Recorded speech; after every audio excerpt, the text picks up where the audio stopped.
The fighters of the 47th Separate Mechanized Brigade of the Armed Forces of Ukraine fought in the Kursk region of the Russian Federation, then retreated to the Sumy region of Ukraine, and now sometimes they also fight in the Belgorod region. They were looking for us very actively because we had done such miracles for them. We hit guns and destroyed columns. There was a lot of work, so they were looking. Soldier Igor told Radio Liberty about the work of the brigade.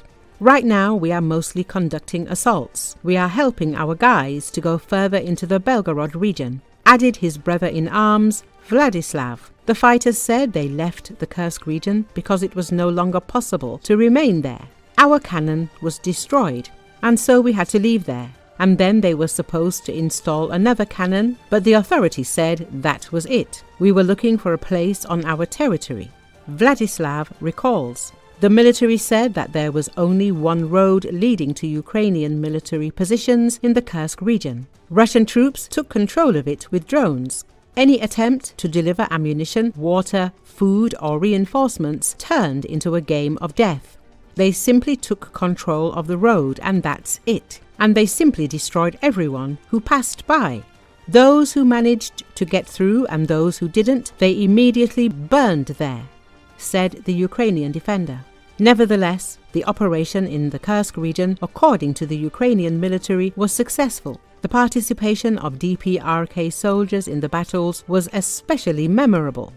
They were coming in large groups, working on them. They said that we had beaten up a lot of Koreans because the Russians did not feel sorry for them. They simply abandoned them. A group was really coming, and not just some kind of landings, they were simply walking. Here is snow. We were there in winter, and they were simply walking in a herd, like cows grazing in a village. So they simply walked towards our landings. They did not know that the shells were exploding and they would be killed. The soldier said. The Ukrainian military had not yet managed to completely leave the Kursk region when they immediately began raids into Belgorod. Russian troops did not expect such a maneuver. Moreover, the Ukrainian military suddenly covered a large distance. The military said that in light of what is happening, the military is also discussing ceasefire negotiations. And although opinions differ, the military agrees that the Kremlin cannot be trusted. They believe that Moscow will try to use the negotiation process to end the war for its own interests.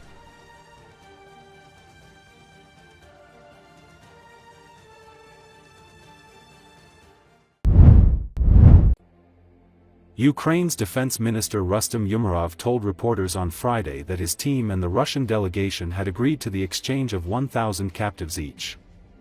According to Associated Press, the announcement comes after the first direct peace talks between Russia and Ukraine since Moscow's invasion in 2022 ended after less than 2 hours, according to the Turkish Foreign Ministry and a senior Ukrainian official. Such an exchange would be their biggest prisoners of war swap since Russia invaded Ukraine in 2022. Speaking after the meeting, Ukrainian Defense Minister Rustem Umerov said the talks also included a discussion about a potential meeting between the leaders of both countries. The agenda that has been given to our host and our partners was to discuss, first, is the ceasefire. Second one is the humanitarian track, is the exchanges, and third is a potential meeting on the leaders' level, Umerov said. We need to exchange people and soon we will inform you what is the next stage. We've finished our meeting. The agenda that has been given to our host and our partners was to discuss first is the ceasefire, second one is the humanitarian track, is the exchanges, and third is a potential meeting on the leaders level. As a result, we've agreed to exchange 1,000 persons to 1,000. And we're working on other modalities and our colleagues are in contact and will exchange all the documents. We need to exchange people and soon we will inform you what is the next stage. Thank you so much. Thank you.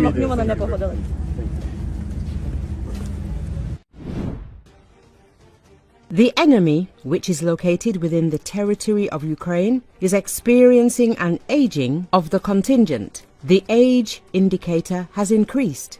This was stated by the representative of the Operational Strategic Group of Forces Kortitsia Viktor Tregubov on the air of Kiev 24, speaking about the current qualitative composition of the enemy's manpower. There are certain signs of both indiscipline and low morale, among other things, and there is a very harsh, inhumane punishment of people who simply refused to go directly into the assault. They have all of this, plus I want to note that there is a sign of the aging of their contingent, purely age-related. The average age of a fighter is growing precisely on the territory of our state, Tregubov said. At the same time, he noted that the enemy still has a large contingent. There are different units. According to Tregubov, the Russians are ready for an intensification of military clashes and still have the potential to build up their forces. He noted that against the backdrop of negotiations on a meeting in Turkey between the leaders of Ukraine and the Russian Federation, there is a high intensity of military clashes on the battlefield, and there are no signs that this will change in the near future. We can see that the Russians are ready for intensification, and they are already doing it in certain areas. About what already exists. We see that, for example, there is a specific increase in military clashes in the Pokrovsky direction and in the Novopavlovsky direction. And in principle, the Russians can build up their forces. They have the potential, Tregubov emphasized. As reported, People's Deputy of Ukraine, member of the Verkhovna Rada Committee on National Security, Defense and Intelligence, Fedir Venislavsky, recently stated that Russia is increasing the number of troops involved in the war against Ukraine. In particular, by the end of 2025, the Russian Federation intends to mobilize another 300 to 400,000 people. According to the People's Deputy, the plans of the Russians indicate that the aggressor intends to continue the war. At the same time, Russian dictator Vladimir Putin assures the world that he supports the establishment of a ceasefire.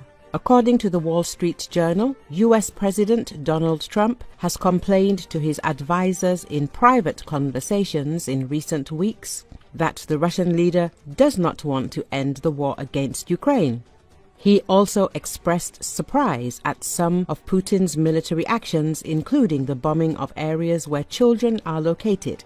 Notably, Trump earlier this year believed that Kiev would be harder to convince than Moscow to end the war. Recently, senior US administration officials have acknowledged that Russia remains the biggest obstacle.